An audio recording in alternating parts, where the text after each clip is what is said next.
नमस्कार करते हैं, स्वागत है आपका क्लास ऑफ साइड मैथ्स देखने वाले हैं। CBSE class 9th maths chapter 1 exercise 1.5 के जो क्वेश्चंस दे रखे हैं उनको आज कवर करेंगे। चलो लेक्चर देखते हैं और एंजॉय करते हैं। पहला क्वेश्चन देखो क्या दे रखा है, classify the following numbers as rational और इरेशनल। आपको कुछ नंबर्स गिवन है, उनको चेक करना है क्या वो रैशनल है या इरेशनल है। पहला क्वेश्चन क्या दे रखा है, देखो आपका 2 माइनस रूट 5 क्या इरेशनल है क्या रैशनल है। देखो बताते हैं आपको मैंने एक चीज क्या बता रखा था कल कि अगर मैं रैशनल नंबर में इरेशनल को ऐड करूं या मल्टीप्लाई करूं या सब्ट्रैक्ट करूं या डिवाइड करूं तो मेरी जो आंसर आती है वो क्या आती है, इरेशनल ही आती है ना। कहने का मतलब देखो ये आपका 2 माइनस रूट 5, आपको पता है रैशनल नंबर क्या होता है, जिनको p बाई क्यू के फॉर्म में लिखा जा सकता है ना। यहाँ पे चेक करो, मैं 2 को 2 बाई 1 भी तो बोल सकता हूँ ना। देखो ये आपका p बाई क्यू के फॉर्म में दिख रहा है, p आपकी 2 है और q आपकी 1 है, तो ये आपका रैशनल नंबर है। और आपको पता है रूट 5 कैसी होती है आपकी, इरेशनल है ना। आपको पता है रूट के अंदर का जो वैल्यू है कैसे पता करें वो रैशनल है कि इरेशनल। आपको मैंने बता रखा था अगर रूट के अंदर कोई ऐसा वैल्यू आपको दिख रहा है जो किसी दो सेम नंबर को मल्टीप्लाई करने पे अगर वो चीज नहीं आ रही हो तो आपकी इरेशनल होती है। जैसे फॉर एग्जांपल रूट अंडर 4 दे रखा है तो उसका तो रूट निकाल सकते हैं। रूट अंडर 4 क्या होता है, 2, 2 2 जार 4। रूट अंडर 9 दे रखा है तो 3 3 जार 9। रूट अंडर 25 दे रखा है 2 2 5 5 जार 25। तो वो सारी आपकी रैशनल होती है, क्यों? क्योंकि उन सबका रूट निकाल सकता है। लेकिन इसका क्या रूट निकाल सकता है क्या? क्या ऐसा कोई दो सेम नंबर है जिनको मल्टीप्लाई करने पे 5 आएगा? नहीं। आप बोलोगे 5 1 जार 5 होता है, सेम नंबर की बात करें, सेम नंबर, दो सेम नंबर को मल्टीप्लाई करने में मिलना चाहिए, तो ऐसा कोई नंबर है ही नहीं, इसलिए आपकी रूट 5 कैसे इरेशनल। तो देखो रैशनल क्या कर रहे हैं हम लोग, रैशनल में से इरेशनल को सब्ट्रैक्ट कर रहे हैं, तो जो आपको आंसर मिलेगा इसका वो भी कैसा होगा, आपको इरेशनल ही होगा, ठीक है ना। याद रखो, तो ये आपकी क्या होगा, ये आपकी फर्स्ट वाली, this is your irrational number, I R लिख दे रहा हूं। दूसरा चेक करो आपका क्या है, 3 plus root 3 3 plus root 23 minus root 23। इसको करते हैं, चलो सॉल्व। पहले मैं इसको रब कर दूं, ये सारा अब तो काम का है नहीं।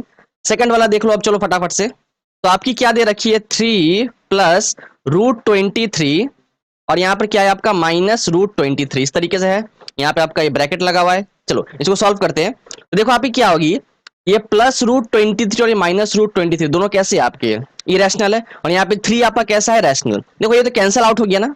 देखो वैल्यूज आपके सेम है और साइन ऑपोजिट है तो कैंसिल आउट हो जाते हैं। Plus 23 minus 23 gives you 0। तो अल्टीमेटली क्या बचा आपका 3/1। और ये देखो p बाई क्यू के फॉर्म में है, जहां पर p आपकी 3 है, q आपकी 1 है। दैट मींस ये जो आपको दे रखा है ये पूरी, ये कैसी है आपकी, this is your rational number. कैसा है, रैशनल, समझ गए। अगला करते हैं नेक्स्ट वन, नंबर 3 देखो क्या दे रखा है, दैट इज 2√7, 2√7 अपॉन 7√7। इसको सॉल्व करते जरा जरा, यहाँ पे देख लो तो 2√7 है अपॉन 7√7। यहाँ पे ये √7 दिख रही है आपको, ये सारे कैसे इरेशनल, और ये 2 और 7 कैसे हैं आपके रैशनल। देखो यहाँ पे √7 कैंसिल आउट हो गया तो क्या बचा 2/7। और ये देखो p बाई क्यू के फॉर्म में आपको दिख रहा है, जहां पर p आपकी 2 है, q आपकी 7 है। दैट मींस ये भी यहाँ पे कैसा हो गया, ये आपका हो गया rational number. This is one rational number, ठीक है ना। नंबर 4 जरा करते हैं, देख लो फटाफट से, इसको रब कर दें। तो 4 में क्या बोल रहा है हमारा, दैट इज 1/√2। क्या ये रैशनल है कि इरेशनल? देखो यहाँ पर क्या हो रहा है, वो आपकी 1 कैसी है, रैशनल नंबर। अरे मैं 1 को 1/1 भी तो बोल सकता हूँ। और देखो √2 नीचे में है तो चेक करो, ये आपकी जो है p बाई क्यू के फॉर्म में दिख रही है ना, जहां पर p आपका 1 है, q भी आपकी 1 है, तो ये आपका रैशनल नंबर है। और नीचे में √2 कैसी है आपकी, ये आपकी इरेशनल है, ठीक है ना। तो आप देखो आप क्या कर रहे हो, रैशनल नंबर को इरेशनल से डिवाइड कर रहे हो, है ना। यहाँ पे आप चेक करो जरा, ये यहाँ पे क्या है, 1/1 है। इसका मतलब rational number divided by irrational, आपको बता रखा है अगर रैशनल नंबर से इरेशनल को मल्टीप्लाई करो या डिवाइड करो, सब्ट्रैक्ट करो, ऐड करो, कुछ भी कर लो, आपकी आंसर जो आएगी वो कैसे आने वाली है, इरेशनल ही आने वाली है, ठीक है ना। अगर आप इसको ऐसा भी करे होते ना, फॉर एग्जांपल आपने इसको ऐसा करा होता रैशनलाइज करके, जैसे यहाँ पे देख लो आपकी क्या दे रखी है 1/√2। चलो इसको करते जरा रैशनलाइज। रैशनलाइज मतलब क्या, नीचे से रूट को हटाना। तो आपको पता है नीचे जो नंबर दे रखा है वही सेम नंबर से ऊपर नीचे मल्टीप्लाई करना पड़ता है। आपको क्या मिलेगा, 1 इंटू √2 क्या हो जाएगा, √2, या इसको लिख दो 1√2। नीचे देखो जरा क्या होगा, √2 इंटू √2 हो जाएगा √2 का स्क्वायर, ठीक है ना। यहाँ स्क्वायर और रूट कैंसिल आउट हो जाएंगे तो क्या बचेगा आपका 1√2 अपॉन √2, और √2 का स्क्वायर तो 2 ही होगा। तब चेक करो यहाँ पे आपकी क्या हो रही है, देखो 1/2 कैसा है आपका, देखो 1/2 आपकी हो गई रैशनल नंबर, और इसको मल्टीप्लाई कर रहे हो √2 से, बीच में कुछ नहीं है मतलब मल्टीप्लाई। तो देखो आपने क्या करा, रैशनल नंबर को इरेशनल से मल्टीप्लाई करा, तब भी आपकी आंसर कैसे आएगी, इरेशनल आएगी। समझ में आ रहा है। तो रैशनल नंबर और इरेशनल को चाहे ऐड करो, सब्ट्रैक्ट करो, मल्टीप्लाई करो, डिवाइड करो, आंसर आपकी इरेशनल आने वाली है, ठीक है ना। अब लास्ट दे रखा है दैट इज नंबर 5, उसमें क्या जरा पढ़ते हैं। ठीक है, आपकी 2 पाई दे रखी है, चेक करना है क्या ये रैशनल है या इरेशनल है, ठीक है।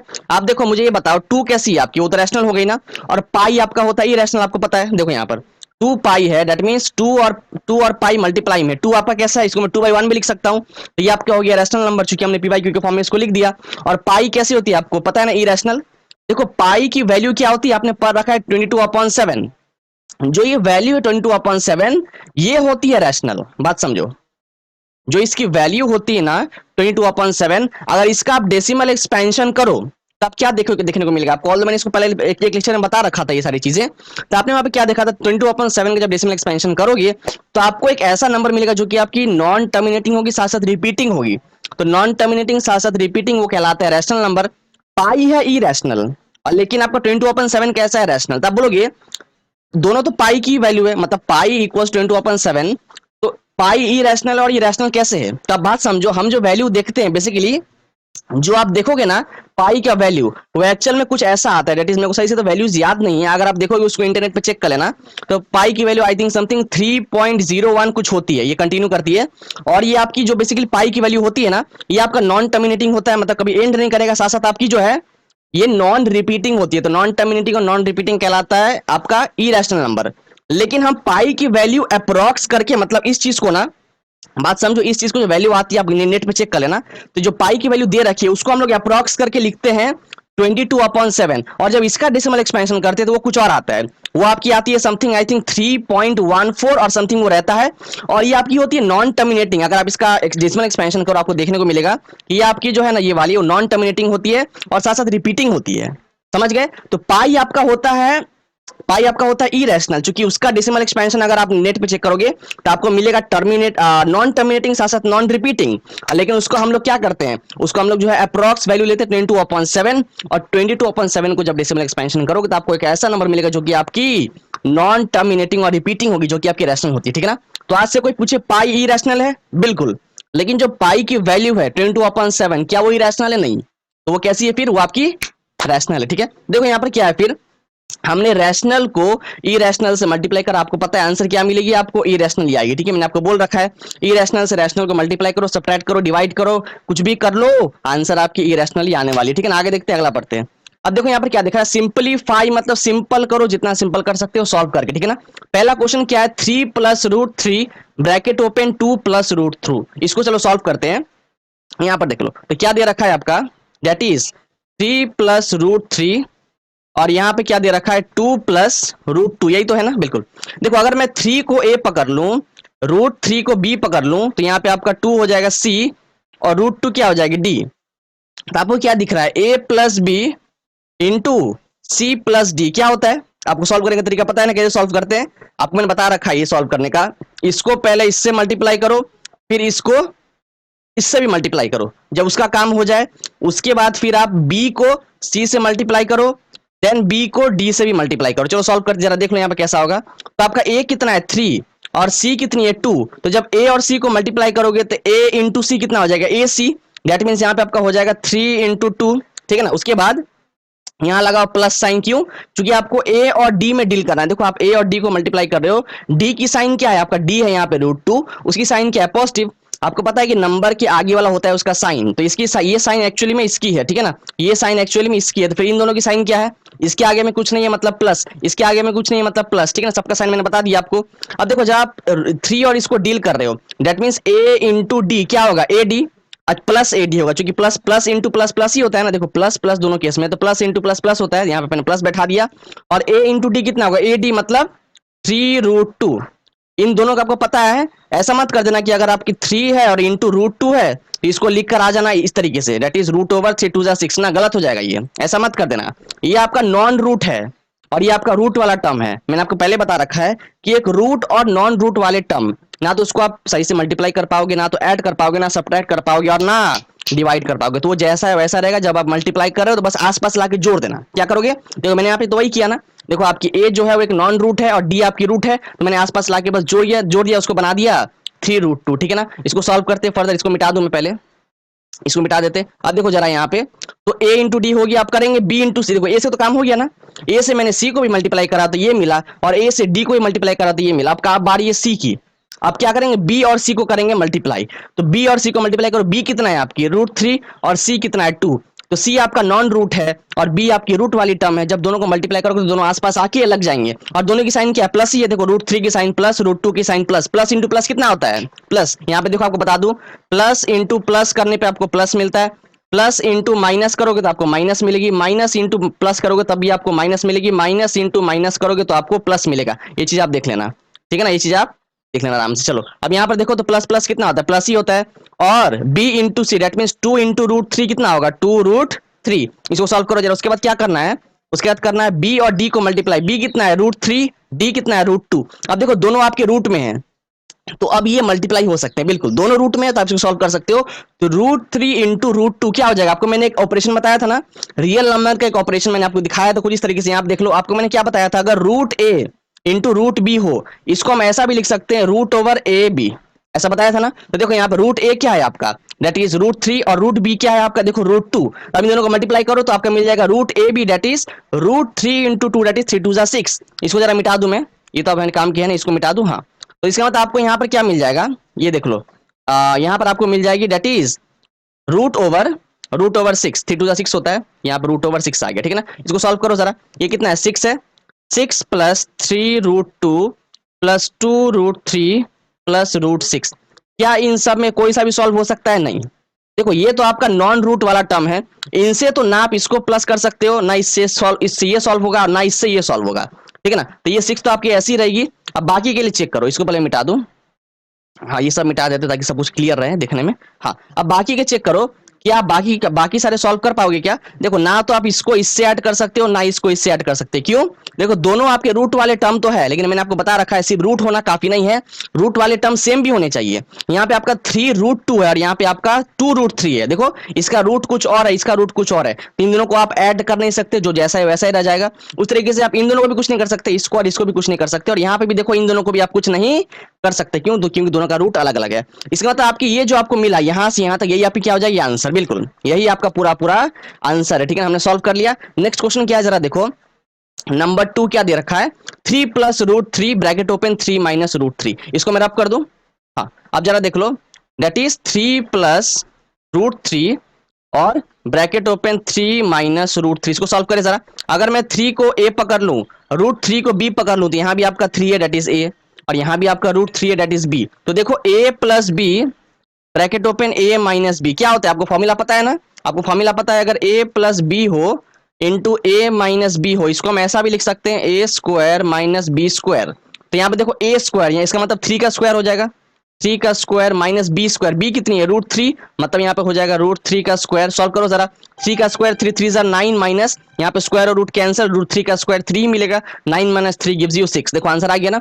इस तरीके से हमने सेकंड वाला भी सॉल्व कर लिया। तीसरा देखो जरा क्या है, √5 प्लस √2 का होल स्क्वायर। इसको मैं रब कर दूं तो आपकी √5 प्लस √2 का होल स्क्वायर, देखो कैसे करना है, √5 प्लस √2 का होल स्क्वायर। ये आपको देखो, अगर मैं √5 को a पकड़ लूं और √2 को b पकड़ लूं, तो देखो जरा a प्लस b की होल स्क्वायर हो गई, क्या होती है, फॉर्मूला पता है आपको, a² plus 2ab plus b² है ना, मैंने आपको बता रखा है, अगर a प्लस b की होल स्क्वायर है उसको लिख सकते हैं a² plus 2ab plus b²। यहाँ पर ये कितना है आपका √5, मतलब √5 की स्क्वायर हो जाएगी, चेक करो, यहाँ पे हो जाएगा आपका √5 का स्क्वायर प्लस 2ab, मतलब 2 इंटू a कितना है √5 इंटू b कितना है, चेक करो √2 है ना, प्लस b², b कितनी है आपकी, b कितनी है आपकी √2, तो हो जाएगा आपका √2 का स्क्वायर, ठीक है। इसको सॉल्व करो जरा, √5 का स्क्वायर कितना होता है, स्क्वायर रूट हो गया कैंसिल, यहाँ पे 5 ही बचा आपका, 5 प्लस, इसको सॉल्व करो जरा, ये क्या हो जाएगा आपका 2 तो ऐसे ही रहेगा, लेकिन यहाँ पे ये दोनों हो जाएंगे multiply, that is √5 into √2 gives you √10, है ना। अगर आपकी √a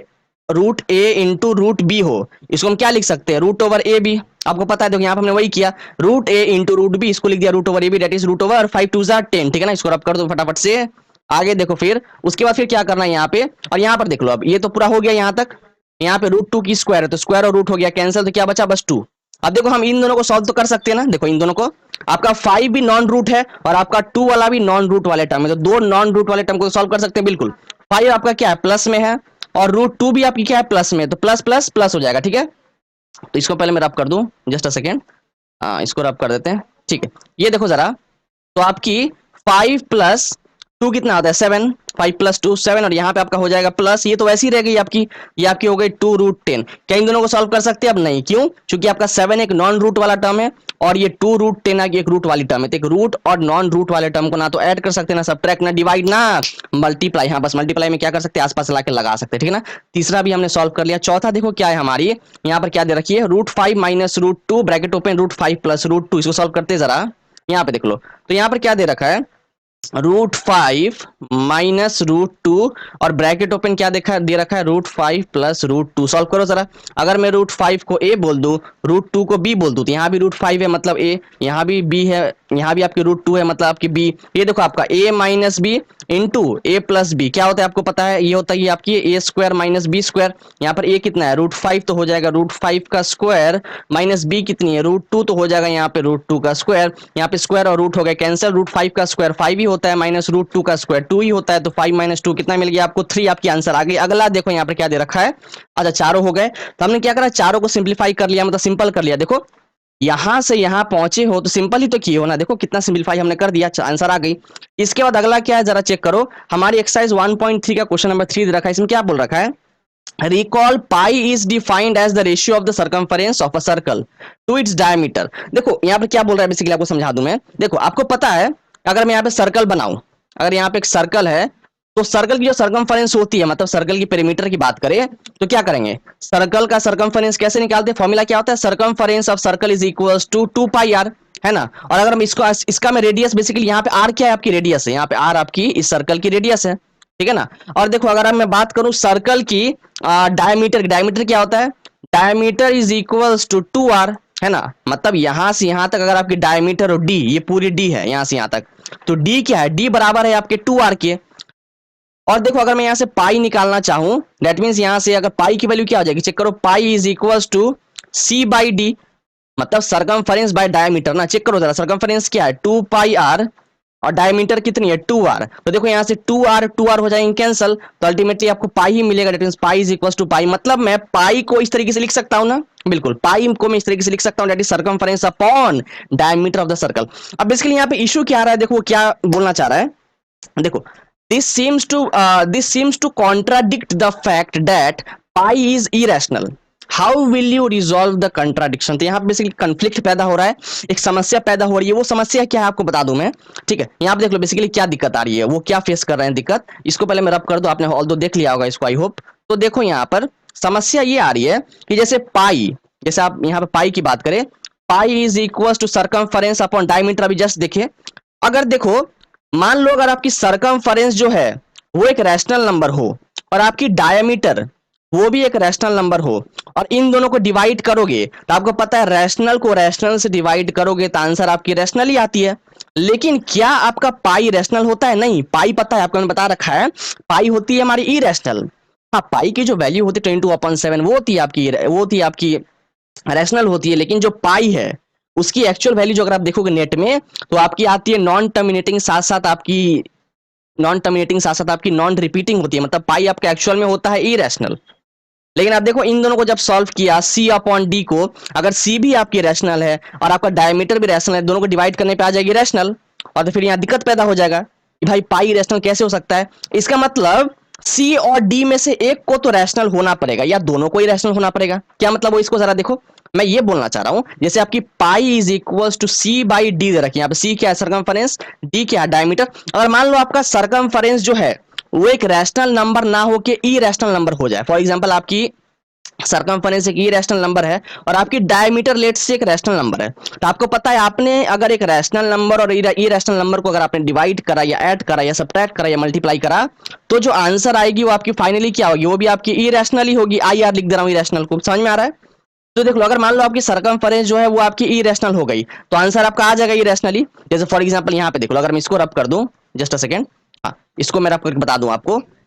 अब इरेशनल कैसे कर सकते हैं उसको, जैसे मान लो आपकी पाई इज इक्वल्स टू लिखी हुई है, pi is equals to √7/20 for example, तो यहाँ पे √7 क्या होगी आपका सर्कमफरेंस और 20 क्या होगी आपका डायमीटर। तो देखो आपकी √7 क्या होती है, आपको पता है √7 होती है आपकी इरेशनल नंबर और 20 कहता है कैसा होता है आपका रैशनल। तो जब इरेशनल और रैशनल को डिवाइड करोगे तो अल्टीमेटली आंसर आपका इरेशनल ही आएगा। तो ये एक पहला कंडीशन हो सकता है कि हम या तो सी या डी में से किसी एक को हम इरेशनल करेंगे, तभी हमारी जो है पाई इरेशनल आ सकती है। अब एक काम करते, अभी हमने सी को इरेशनल करा, अब एक काम करते सी को रखते हैं रैशनल ही और डी को करते हैं इरेशनल, ठीक है ना। इसको मैं रब कर दूं पहले, तो देखो यहाँ पे अब एक काम करते हैं सी को रैशनल रहने देते हैं और डी को कर देते हैं इरेशनल। तो मैं ऐसा लिख सकता हूँ pi is equals to circumference upon diameter. Late say आपकी सर्कमफरेंस वो रैशनल ही है, लेकिन आपकी लेट से डायमीटर वो आपकी इरेशनल है, तो रैशनल अपॉन इरेशनल मतलब क्या कर रहे हो, रैशनल और इरेशनल डिवाइड कर रहे हो, देखो तभी आपकी आंसर जो है इरेशनल ही आएगी।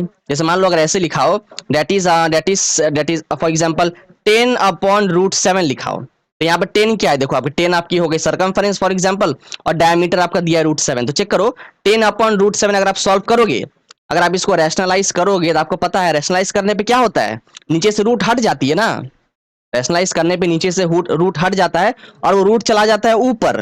तो अल्टीमेटली अगर आप देखोगे रूट अगर ऊपर चला जाए तो एक रैशनल और इरेशनल मल्टीप्लाई हो जाएंगे, तब भी आपको आंसर अल्टीमेटली तो इरेशनल ही मिलता है ना। आप चेक कर लो, हमने जितना भी रैशनलाइज करा है अल्टीमेटली जो आंसर आती है उसमें एक रैशनल होता है और इरेशनल होती है, और दोनों एक दूसरे के साथ मल्टीप्लाई में होते हैं। तो आपने सेकंड केस देखा कि हो सकता है कि आपका सरकमफरेंस जो है रैशनली हो लेकिन डायमीटर आपकी इरेशनल हो। एक थर्ड केस ये बन सकता है, वो क्या, थर्ड केस ये हो सकती है कि आपकी दोनों की दोनों दैट मीन सरकमफरेंस और डायमीटर दोनों आपके इरेशनल हो सकते हैं, बिल्कुल, तभी आपका जो है पाई आपका इरेशनल आएगा। जैसे लेट से आपकी pi is equal to circumference upon diameter, late say circumference आपकी फॉर एग्जांपल रूट 10 है और डायमीटर आपकी रूट 2 है, तो इस केस में भी अगर आप इसको सॉल्व करो, इसको सॉल्व करने में क्या होगा आपको पता है, हम रूट को डिवाइड कर सकते हैं दोनों में ना। रूट 10 अपॉन रूट 2 को मैं ऐसा भी लिख सकता हूं, किस तरीके से, रूट 10 अपॉन रूट 2 को मैं ऐसा भी लिख सकता हूं that is root over 10 upon 2, बिल्कुल हमने ऑपरेशन देख रखा है ना, अगर आपकी root A upon root B हो उसको हम ऐसा भी लिख सकते हैं root over A by B, देखो यहाँ पे हमने वही चीज करा है, इसे जरा कंपेयर करो, इसको जरा सॉल्व करो तो 2 5 जार 10, तो यहाँ पे क्या मिल गया आपको रूट ओवर 5, और रूट 5 कैसी होती है हमारी, हमारी इरेशनली तो होती है, रूट 5 होती है हमारी इरेशनल, क्यों, क्योंकि रूट 5 क्योंकि रूट के अंदर एक ऐसा नंबर है जो किसी भी दो सेम नंबर को मल्टीप्लाई करने पर नहीं मिलता है। अगर आपको अगर बात करते हैं 5 की, तो क्या कोई सी भी दो सेम नंबर को मल्टीप्लाई करने में 5 मिलता है, नहीं, 5 वन जार करने पे 5 मिल जाएगा, लेकिन दोनों सेम नंबर तो नहीं है ना, हमें दो सेम नंबर चाहिए। तो आपकी रूट 5 हो गई इरेशनल, तो देखा आपने, तो तीन केस हमने देखा, या तो हमारा सरकमफरेंस हो इरेशनल और डी हो जाए रैशनल, या तो सरकमफरेंस हो जाए रैशनल डी हो जाए इरेशनल, या दोनों की दोनों इरेशनल हो, तभी आपका पाई इरेशनल होगा। लेकिन अगर दोनों आपका इरेशनल हो जाए सरकमफरेंस और डायमीटर, तो आपका पाई जो है वो रैशनल हो जाएगा, लेकिन ऐसा तो एक्चुअल में स्वाभाविक तो पॉसिबल है ही नहीं, इसलिए आपकी दोनों में से किसी एक को रैशनल कर दो, इरेशनल कर दो, या दोनों को इरेशनल कर दो, तो अभी आपका आंसर आ जाएगा, ठीक है ना। तो हमने क्या करा, एक्सरसाइज 1.3 के अभी फिलहाल 3 क्वेश्चन कवर कर लिए, इसके बाद रिमेनिंग जो 2 बचे हैं उन दोनों कवर करेंगे। हमारे साथ बने रहने के लिए, अपना कीमती समय में देने के लिए आप सभी का हृदय की गहराइयों से प्रेम पूर्वक बहुत बहुत धन्यवाद।